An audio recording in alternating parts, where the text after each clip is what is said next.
Howdy. So we're 2 days away from leaving on our 3 month jaunt up to the west, and it's one of the things that I realised I hadn't done, or was on my list of many things to do, other than wash my face and hair and shit. Oh God, look at you! What is it with you? Is to sort of run through what we're taking and how we're sort of going to go about things. So we're driving my 2009 Toyota Land Cruiser 200 series, so that's the 4.5 litre V8 twin turbo diesel. It's, even though it's however many years old, 14 years old, it's only got 200 and just gone about 245,000 k's on it, which is pretty low. Bought that 3 years ago, and since then to that we've done, and I'm going to try to put some pictures in and stuff. Put roof rack onto it, high lift jacks on the roof, spare wheels on the roof, an extra spare, treads are on the roof, recovery treads. I've got a stealth deflector, which sort of helps get the wind off the face of the van, so it sort of makes it a little bit more aerodynamic.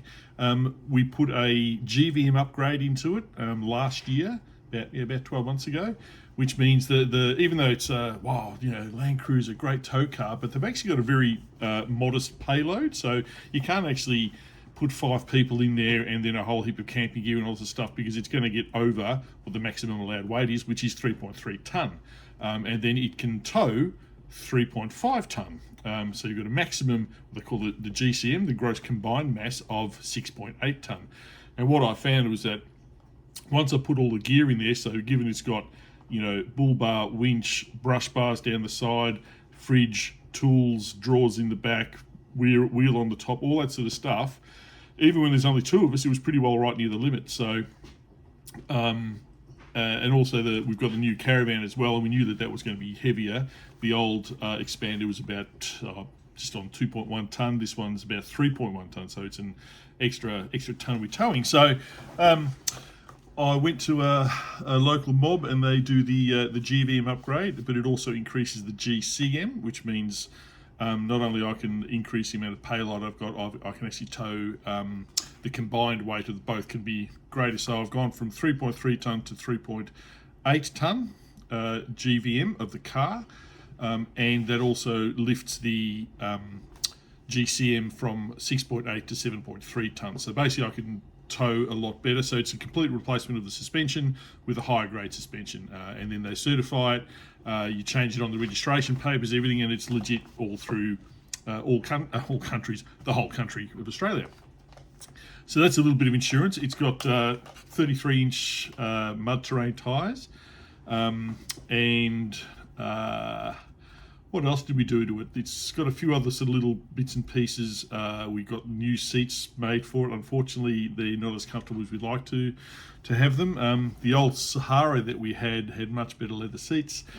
So I spent about $2,500 getting new leather seats put in this thing, and they neglected to put the lumbar support in, and unfortunately it was right at the time that COVID started. So basically 12 months down the track, horses bolted. I find it comfortable. Melanie doesn't find it as comfortable, so we're working through that, getting sort of different sort of cushioning and bits and pieces in there, but that'll work. That's the basics of the car. It does use quite a bit of diesel, and diesel is pretty expensive, and we get ripped off in Australia with diesel. But it is what it is. So it'll tow quite happily all day long at 100 kilometres an hour, and it'll probably sit, I'm guessing, about 20 to 22 litres to 100k, which is a fair bit when you're paying $2. I think along the Nullarbor was something like $2.90 or $2.80 a litre, which is, it's going to hurt. But anyway, that's the price you pay to do what you want to do. And then with the Caravan, we ordered the new van in April last year. It's a 20-foot design RV CRX 4Runner, and we made it as off-road capable as we could. So it's got independent suspension, additional shocker. So each trailing arm has got 2 shockers on it, and then the springs as well. Mud terrain tyres, 2 spares, lots of solar, and 2 lithium batteries.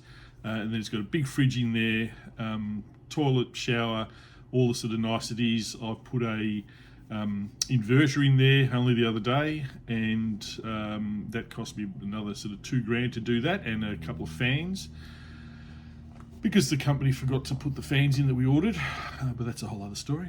And we put a barbecue into it. I've made a few other little bits and pieces, like a firewood carrying tray that sits on top of the toolbox on the front. I've just had to arrange for a guy to come tomorrow to actually redo some of the wiring from between the car and the caravan, because as it turns out, they didn't send me the information that I needed to actually have stuff connected, which then runs the fridge in the caravan when you're towing and you're driving. Now I never got this information, so I just assumed everything was fine, and of course the fridge isn't staying cool when you're driving, so that's great. And so I spent 2 hours today under the car running cabling for this guy. I can run cabling and put zip ties around it, easy enough. So that's going to get done tomorrow, and then we've already packed all our clothes in there. We've packed all the sort of dry pantry type food. Got a little bit of stuff in the fridge. Got a little bit of shopping to do, and just the sort of final checks. I also added a stone guard to the front of it, the caravan, so that you don't get stones sort of bouncing up off the caravan. And what happened to us back in 2008, a stone ricocheted from the car to the caravan and then back into the car and smashed our back windscreen completely. So don't really want that to happen. Got a fair bit of the normal sort of recovery gear we'll be taking, but you know, it's not going to be doing stuff like we do in the high country when we go mad up there. So that's about it. We're sort of a day and a half away from leaving, and first stop will be Warrnambool for our friend's daughter's wedding, which will be great. And then sort of keep going west from there. And I'll be trying to sort of check in fairly regularly, and just show you where we are and what we've seen and where we're going, and just how much fun we're having. So yeah, I hope you find that interesting.